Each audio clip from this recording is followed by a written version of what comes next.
Hi, this is Nick from Boatshed, Southampton. Just going to show you around the exterior of this Arctic 22 rib. As you can see, the tubes are in great condition. They were replaced by the present owner. Coming up the starboard side here to the bow. She's sitting on a double axle trailer, which is available via separate negotiation. Here's the underwater profile. See, the hull's in very good condition. These ribs are very tough. Coming down the port side, look close up of the tubes, and there's a close up of the hull.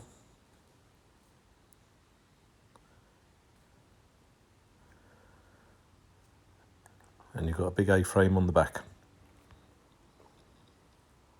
Single outboard, jockey seats and the central console. There's plenty more photos, videos and a 360-degree image on the website. Thanks for watching.